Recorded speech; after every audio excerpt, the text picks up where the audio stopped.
I was 16 years old when I wrote Ice Ice Baby.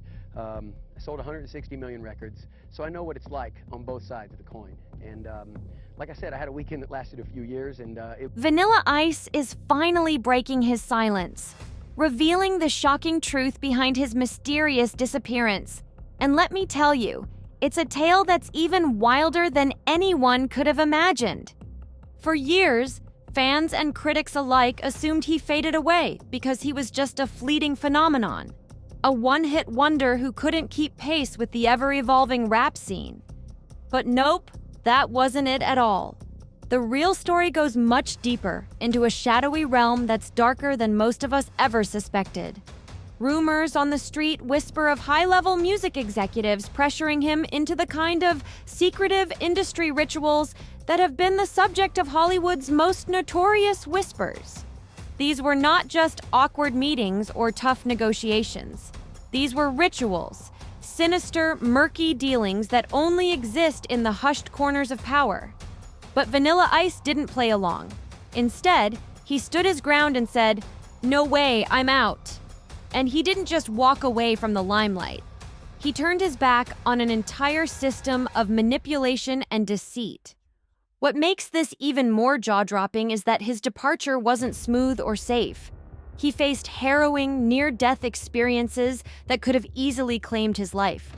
But against all odds, he survived. It wasn't just an escape. It was an act of rebellion against forces that many believe have consumed countless other celebrities. And now we have to wonder, how did Vanilla Ice manage to sidestep these traps that have allegedly ensnared so many others? Was he really on the brink of becoming another casualty of the industry's darkest machinations? Or was his exit a calculated, defiant move to protect his integrity and his life? It's a question that's just as intriguing as it is unsettling.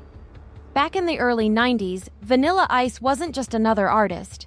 He was the king of pop rap, a chart-topping phenomenon whose smash hit Ice Ice Baby was on everyone's lips. And then, as suddenly as he rose, he vanished. Many shrugged it off, chalking it up to a lack of longevity, a case of an artist who just didn't have the chops to keep up. But these new revelations suggest something entirely different. According to fresh accounts, his abrupt withdrawal had nothing to do with a lack of talent or the shifting tides of musical trends. It had everything to do with the shadowy powers operating behind the curtain. Powers that allegedly don't just offer fame, but demand unthinkable sacrifices in return. They were trying to drag Vanilla Ice into some downright twisted and sinister rituals, the kind that most artists wouldn't dare to mention above a whisper. Reports suggest that at the height of his fame, when his face was everywhere and Ice Ice Baby dominated the airwaves, the so-called gatekeepers of the music industry made their move. They extended him invites to their shadowy, underground gatherings. These weren't your typical celebrity soirees. These were those infamous elite gatherings, secretive events whispered about in back rooms and alleged to involve unthinkable acts, rituals that some say are about more than just power.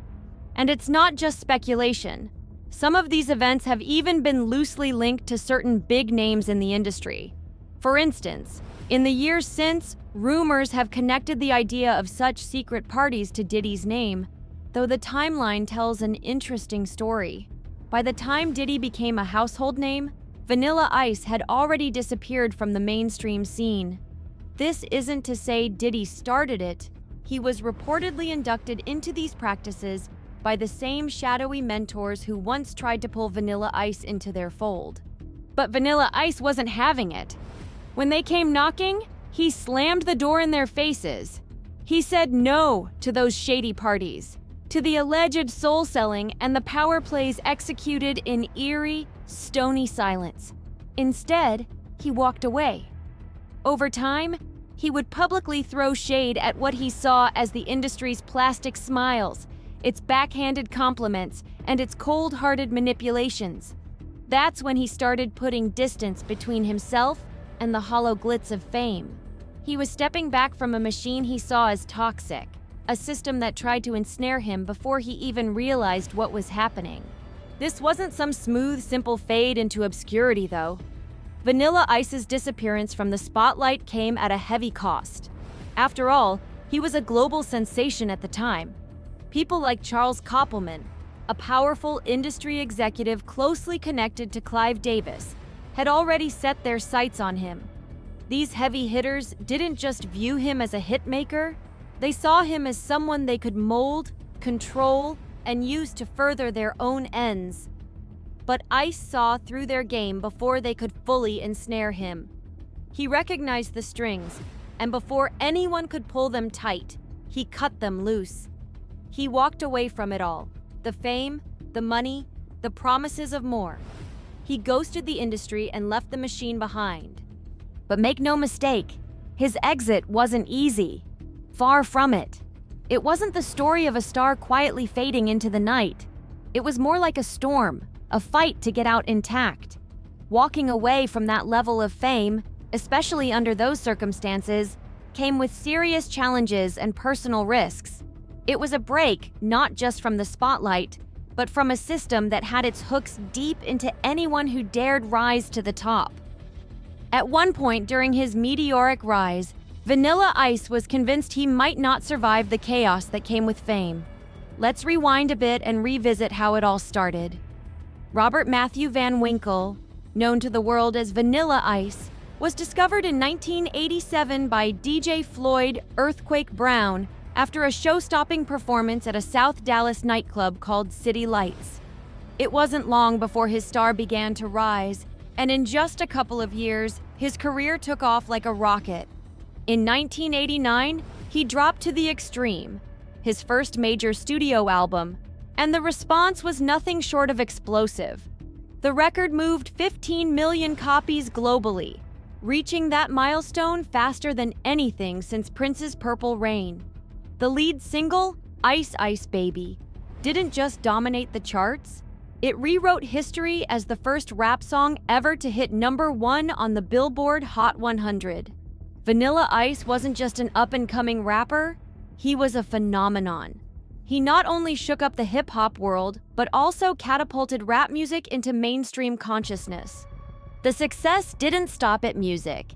In 1991, Hollywood came calling, casting him in his big-screen debut, Cool as Ice.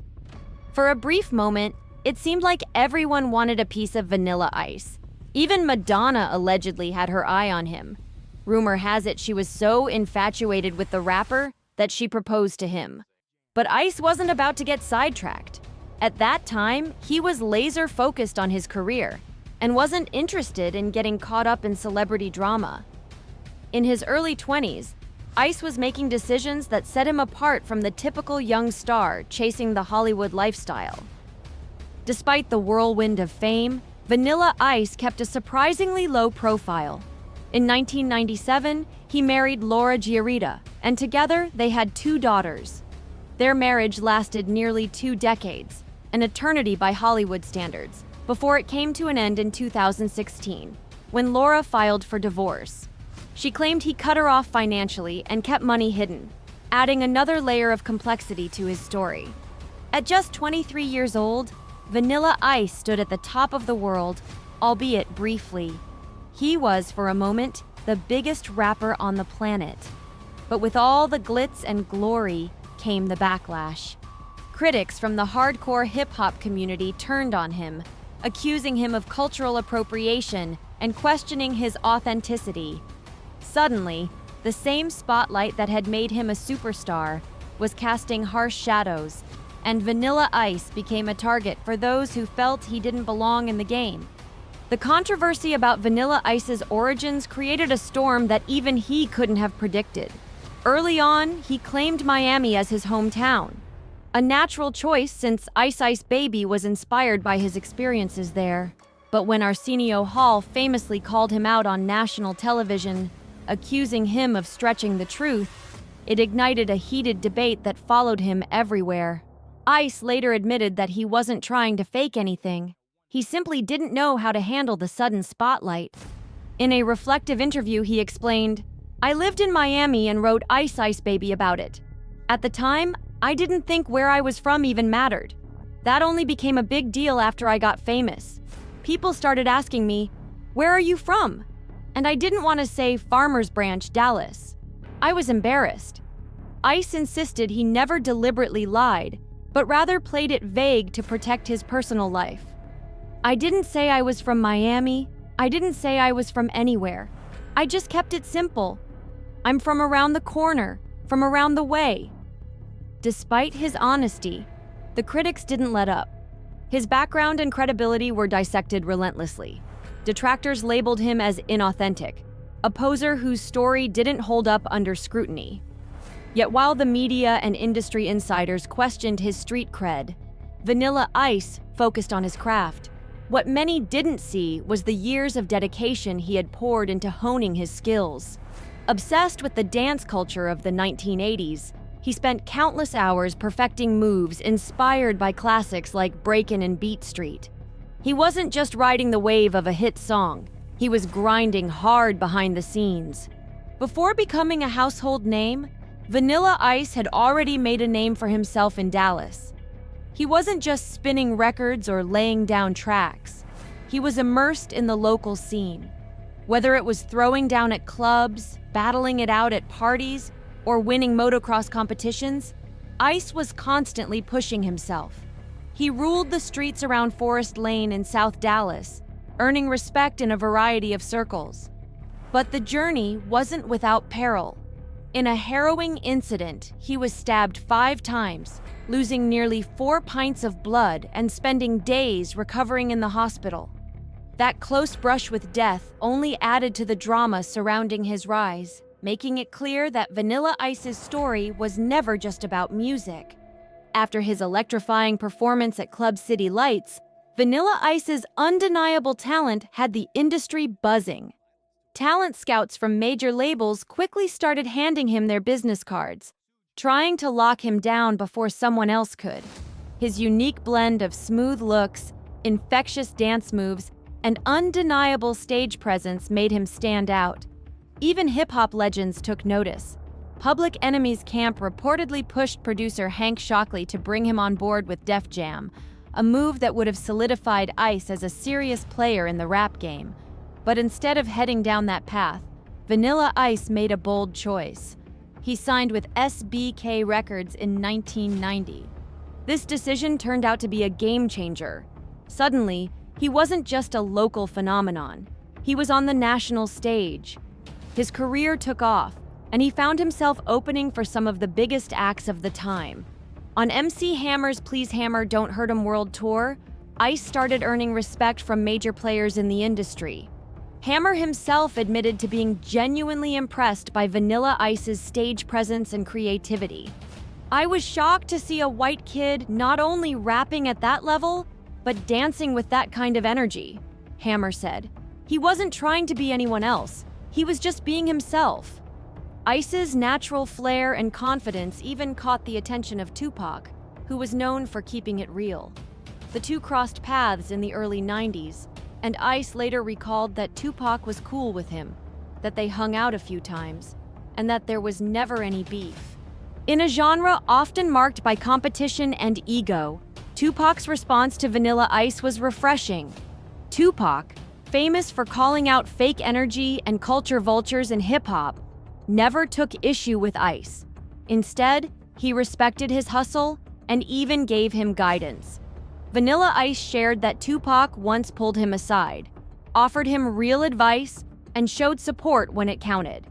That kind of backing from Tupac wasn't just validation. It was a clear sign that Ice had earned a certain level of respect, even among the most scrutinizing voices in hip-hop. But not everything stayed positive. As Vanilla Ice's career soared, he crossed paths with some of the industry's most notorious figures, most famously, Suge Knight.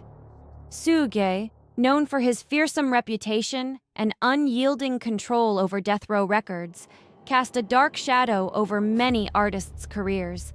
The infamous story of Suge allegedly dangling Vanilla Ice over a hotel balcony has become the stuff of music industry legend. While details vary, the encounter was reportedly no stunt. It was a stark reminder of the high stakes and danger lurking behind the scenes in the music world. For Vanilla Ice, That moment cemented the fact that fame wasn't just about performing on stage. It meant navigating the murky, often treacherous waters of an industry that didn't always play fair. The controversy all started with Mario "Chocolate" Johnson, a songwriter who insisted he had co-written several tracks for Vanilla Ice, including the global smash hit Ice Ice Baby. At the time, Johnson was managed by none other than Suge Knight. Once Suge got wind of Johnson's alleged contributions, he made it his mission to get a cut of the profits. And when Suge came calling, it wasn't just a polite business negotiation. The infamous tale goes something like this. Suge showed up at Vanilla Ice's hotel suite with a crew, made his demands crystal clear, and, according to the story, took matters into his own hands, literally. Legend has it, Suge grabbed Ice by the ankles and dangled him over a hotel balcony, demanding a 25% cut of the royalties right then and there. Years later, Vanilla Ice admitted that while the specifics might have been exaggerated, the core of the story was very real. Suge's approach wasn't subtle, and Ice quickly realized he didn't have much of a choice. He agreed to the deal, handing over the percentage just to keep things from escalating. Fast forward to the present, and the tables have turned dramatically. Suge Knight, once one of the most powerful and feared figures in the music industry, is now serving time in prison until at least 2034. Meanwhile, Vanilla Ice has completely reinvented himself. He didn't just fade into obscurity after leaving the music scene, he found a new path that turned out to be far more lucrative and sustainable. Long before house flipping became a nationwide phenomenon, Vanilla Ice was quietly building a real estate empire. He invested his earnings into Florida properties, personally overseeing renovations and transforming rundown houses into luxury homes. This side hustle wasn't just a hobby, it blossomed into a full-fledged second career. His knack for design, construction, and business eventually landed him his own home renovation show, the Vanilla Ice Project, which aired for multiple seasons on the DIY network. It wasn't about chasing the spotlight or clinging to past glory. It was about creating something real, something lasting, and it worked. Vanilla Ice's decision to walk away from the shady side of the music industry might have been his smartest move. By stepping back at the right time, he avoided the pitfalls that have taken down so many others. Today, he's living comfortably, financially secure, and in control of his own legacy, while some of the people who once mocked him are now struggling to stay afloat or dealing with legal troubles. In hindsight, it's clear that Vanilla Ice didn't sell out or succumb to the industry's dark underbelly. He saw the risks, made a clean break, and charted his own course. So what do you think? Was his early exit from the music game the secret to his long-term success? And what about those mysterious industry rumors? Were those secret parties and alleged rituals as real as they sound? Let us know your thoughts, and don't forget to like, share, and subscribe to stay in the loop. There's always more to the story, and you won't want to miss what's coming next.